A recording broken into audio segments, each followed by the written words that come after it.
I went to one of the monthly comic shows in my area, picked up a little stack of books. What did I get and why? You may ask why anyway. Let's check the books out. Up next on this video from Bronzeville Comics.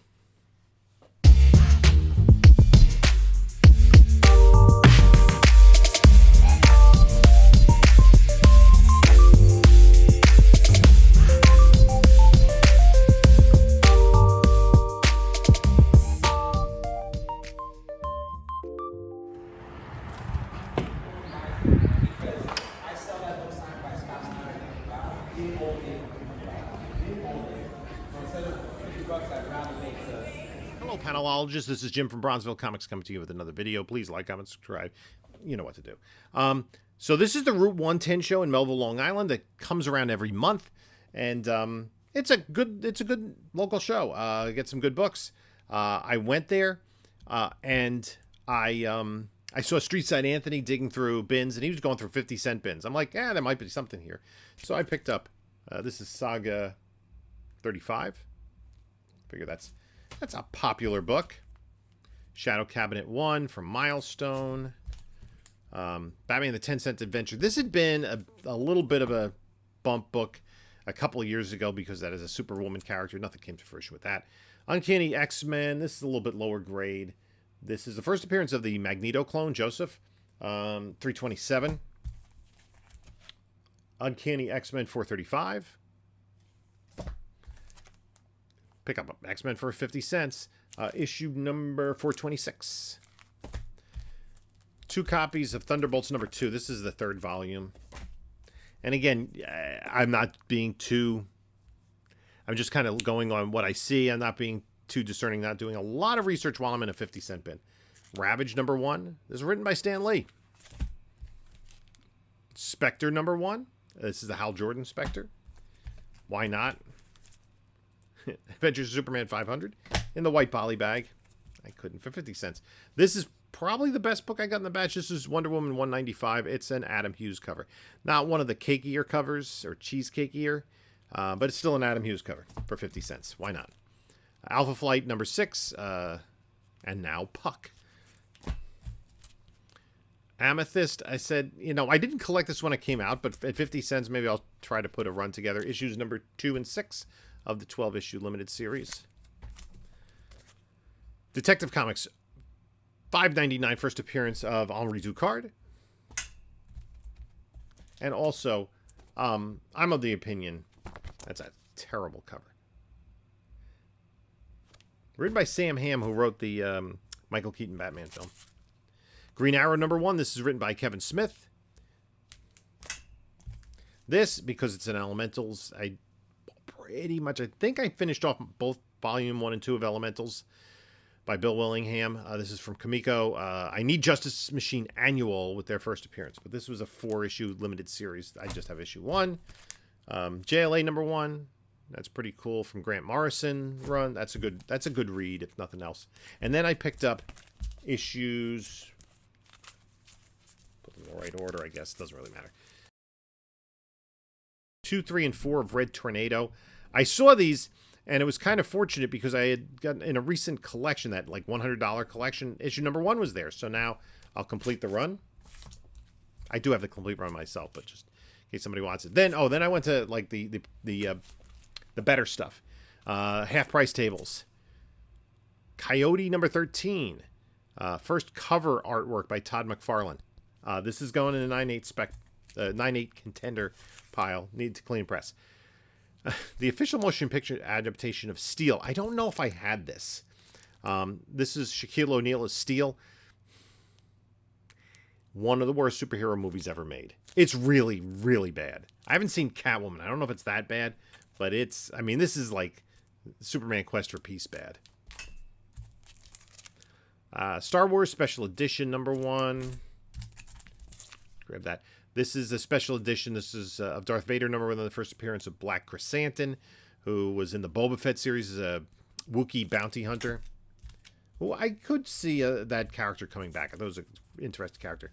The variant by John Romita of World War Hulk number 5, the first full appearance of Scar. That's also a 9.8 contender. Superman Annual number 11. This is the classic Alan Moore, Dave Gibbons story for the man who had everything with the Black Mercy plant. That's a gift from Mongol, and whoever it bonds to in their own head is reliving their fondest dreams. So Superman is dreaming that he's still on Krypton and has, like, a life, and his parents are still around, all that. So just a classic Alan Moore story. And it was adapted into one of the episodes of Justice League Unlimited. I don't think it was just when it was just Justice League the first season, but just regardless, you can find it on Max. Captain Atom number 42. This is also a 9/8 contender. This is the first appearance of Death in the mainstream DC continuity. Punisher number 1. This is issue number 1 of the ongoing series. This is a 9/8 contender. It's a $200+ book and a 9/8. Then another vendor, I got another Star Wars one. This is not the special edition. That's the A cover. I just put in my Star Wars show. Spawn number 8. McFarlane homaging himself. A couple of Scotty Young covers. Incredible Hulk 1. And Hallows Eve 3. Green Lantern 25. First appearance of Larfleeze and lots of others. A good Green Lantern spec book. This is going in the spec pile. Peacemaker 1. Right? This is the first DC Peacemaker comic. 4-issue limited series. They just had issue 1. This, it was half price and it was at $5. Girls Romance is $68. Can't go wrong. I got to start building up my romance bin to do a romance show on Whatnot. I like to do those themed shows, and I just weekend of Valentine's Day I did that. This is interesting. This was cheap. A newsstand edition of Marvel Superhero Secret Wars number 5. Not quite a 9/8 contender, but hey, for that price. Gotham by Gaslight number 1 by Brian Augustine, Mike Mignola, and P. Craig Russell. It's got some darn nice art there. Amazing Spider-Man 253, first appearance of the Rose, the son of Kingpin. I was thinking the son of Kingpin and Vanessa. We're not going to see that in the MCU because at Therapy they said they had no children.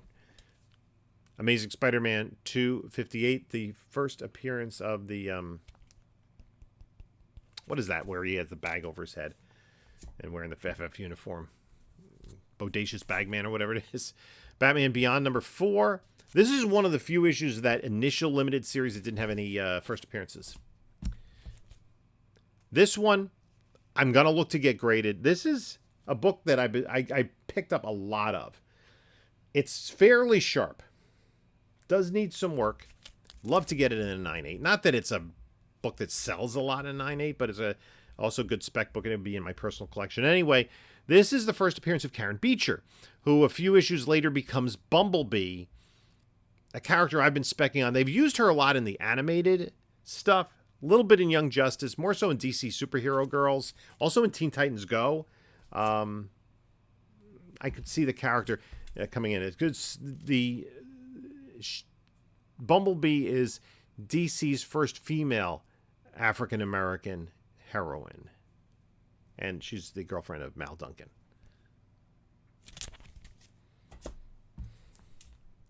This was just a really nice copy of Atom and Hawkman number 39. The Atom series ran 38 issues. I just have one more to complete that. I've had the Atom and Hawkman series for years. I think since I was a kid, I completed that at shows. But this is like an 8.5. It's a really nice copy for the price. Hell yeah. Then I got a couple books from Pillar Comics. Supergirl number 2. It's a pretty nice copy. I think I have the complete run. I don't know if that's an upgrade or not. And Shadow number 1 with William Michael Kaluta art. This is the DC had the rights to the Shadow for a little bit in the early 70s. Gorgeous art. I was, flipping through this, just great looking. Then the last 3 books, and I'll tell you a story because these are the 3. These are all keepers. These are all going to my PC. They are a little bit lower grade, but I went around, and I know a lot of the vendors. And this particular vendor, we had bumped into each other like a couple of years ago at a community yard sale. And somebody had advertised on Craigslist that they were having comic books and video games and toys. And we were waiting for them to show up. He was looking for the video games. I was looking for the comic books. So we got to chatting. And so he's regularly at the Route 110 show. So I was looking at his stuff and we were chatting. And then he said, oh, I got some books. I just haven't priced them out yet. See if you're interested in anything. So he shows me, and I picked 3 books out that I needed. I checked my checklist. I didn't need anything else. They were all these are all 1950s books. And I said, yeah, I'll come back later. Just take your time and price them. And one of the reasons that I went to the Route 110 show is because I touched base with Jerry the Jitterbug, who has his own YouTube channel. He does comic book conservation.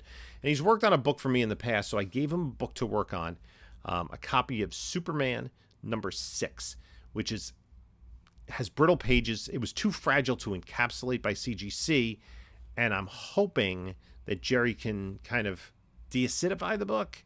It's going to be a big project. I'm going to have to give him some more Fawcett comics.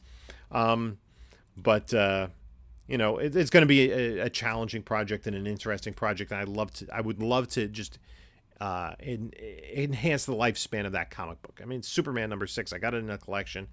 I'll probably keep it. But at any rate, these 3 books, what did I get? So, and this is a lower grade. It's like a 2.5, Batman 114 with the Bat Ape. 114. 10-cent Batman. I think that's a 1958 book. And then these books are both 1956. So they're technically very, very end of the Golden Age. Superman 108. Too bad. The lock of that new cell jammed when Clark Kent was inspecting it. But now we can test our suspicion that he is Superman. Great Scott, I must appear in Metropolis at once. But how can I without their learning my identity? Featuring the girl cops of Metropolis. And all they're interested in is Superman's secret identity. That's a September cover date, issue 108. And then the previous issue, 107, which has an August cover date. And I like these. It always has this big banner with the prizes. Superman featuring Rip Van Superman. This is just, I mean, come on, this is fun. So this is the Superman in 1956. I wonder what he'll say when he awakes and learns that in the year of 2956, every man has superpowers. I wonder how that happened. I have some theories, but I haven't read the story yet. So those 3 Golden Age books, he gave me a really nice deal on those. I was very happy to add those to the collection. Those are going in the personal collection. So, yeah, that's it for the haul. I do have, maybe 4 of the books that are going to go into my CGC pile. And that's kind of the thing is, take the money that I spent overall and pay for it with getting a few books graded. Hopefully, if I got 4 books and 2 of them come back at 9/8, I think I'm in good shape. The Punisher one looks really good. That's a $200 book. That almost pays for what I paid for the whole stack. And I'll resell some of these and keep some of them. I'm keeping the Atom and the Hawkman book. I'm keeping those 3 Golden Age books or early Silver, those 1950s books. So anyway, that was a fun little haul, and it's good to get out for the day. And I go to these shows. I spend more time talking to people than digging through bins, which is probably okay for my pocketbook.